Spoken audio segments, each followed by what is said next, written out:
বড়দিনের রাতে শহরে থাকছেন ১,৫০০ পুলিশ কর্মী। রাস্তায় থাকবেন খোদ কলকাতা পুলিশের নগরপাল। এছাড়াও থাকবেন কলকাতা পুলিশের উচ্চ পদস্থ আধিকারিকরা। গোটা পার্ক স্ট্রিট জুড়ে প্রায় ৭টি ওয়াচ টাওয়ার বসানো হয়েছে। আর কি ব্যবস্থা নেওয়া হয়েছে বড়দিন উপলক্ষে, বড়দিনের দিন যাতে নিরাপত্তা বজায় থাকে, সমস্ত কিছু সুষ্ঠুভাবে চলে, সেই কারণে আর কি ব্যবস্থা নেওয়া হয়েছে সে বিষয়ে বিস্তারিত জানবো। আমাদের সঙ্গে এই মুহূর্তে রয়েছেন প্রতিনিধি সুস্মিত মজুমদার। সুস্মিত, বড়দিনের দিন, কারণ আমরা জানি যে বিশাল একটা যে ছবি প্রত্যেক বছর আমরা দেখে থাকি শহর কলকাতায়, একেবারে মানুষের সমাগম, মানুষ জমায়েত হয়, একটা উৎসব মুখর পরিবেশ থাকে। সেই কারণে নিরাপত্তার দিকটা কতটা তৎপরতার সঙ্গে দেখা হচ্ছে, কি করছে পুলিশ? দেখো, একেবারেই আজ থেকে শুরু, অর্থাৎ আজ রাত্রিবেলা থেকে শুরু এবং আগামীকাল এবং আগামী কয়েকদিন অর্থাৎ 31 রাত পর্যন্ত প্রায় ৩,০০০-এরও বেশি পুলিশকর্মী মোতায়েন থাকবে শুধুমাত্র কলকাতা শহরে।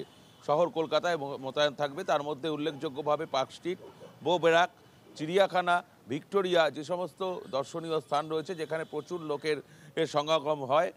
১০ থেকে ১২,০০০ লোক আসে এবং কোনো ক্ষেত্রে যেগুলো ফেস্টিভ্যাল সেদিন কিন্তু সংখ্যা আরও বাড়ে। অর্থাৎ এই ২৫ থেকে ১ তারিখ পর্যন্ত প্রচুর জনসংখ্যা এখানে আসে, কলকাতায় বেড়াতে আসে এবং কলকাতার বিভিন্ন জায়গায় আসে।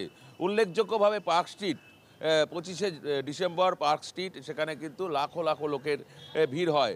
আর সেই কারণে স্পেশাল বাড়তি সতর্কতা মাথায় রেখে পুলিশ ৭টি ওয়াচ টাওয়ার করা হয়েছে শুধুমাত্র পার্ক স্ট্রিট এলাকাতেই। সেই ওয়াচ টাওয়ার থেকে যেমনভাবে নজরদারি করা হবে, একই রকমভাবে প্রত্যেকটি রেস্তোরাঁ বা প্রত্যেকটি এর বাইরে প্রমিলা বাহিনী রাখা হবে।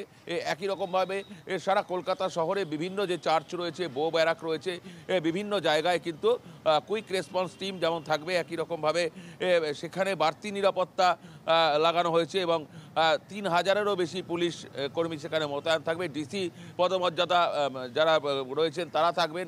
এমনকি নগরপাল তিনি নিজে কিন্তু সারা কলকাতা শহরের বিভিন্ন প্রান্তে তিনি সমস্ত বিষয়টা দেখবেন, নিরাপত্তার বিষয়টা নিজে দায়িত্ব নিয়ে তিনি সমস্ত বিষয়টা দেখবেন।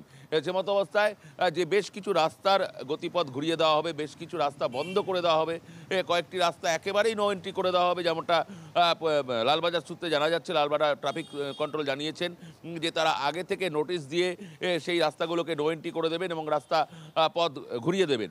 সেই জায়গা থেকে দাঁড়িয়ে নগরপাল নিজে দাঁড়িয়ে থেকে যেমনভাবে সরজমিনে খতিয়ে দেখবেন, ডিসি ট্রাফিক তিনিও সেই বিষয়টা কিন্তু সরজমিনে খতিয়ে দেখবেন এবং প্রত্যেকটি এলাকার যারা ডিসি রয়েছেন, যতগুলো আইসি রয়েছেন, ওসি রয়েছেন, সবাইকে কিন্তু দায়িত্ব দেওয়া রয়েছে যাতে কোনো রকম অপ্রীতিকর আর ঘটনা না ঘটে। প্রত্যেকটি বার, প্রত্যেকটি রেস্তোরাঁর সামনে এক্সট্রা করে সিসি ক্যামেরা রাখা হবে।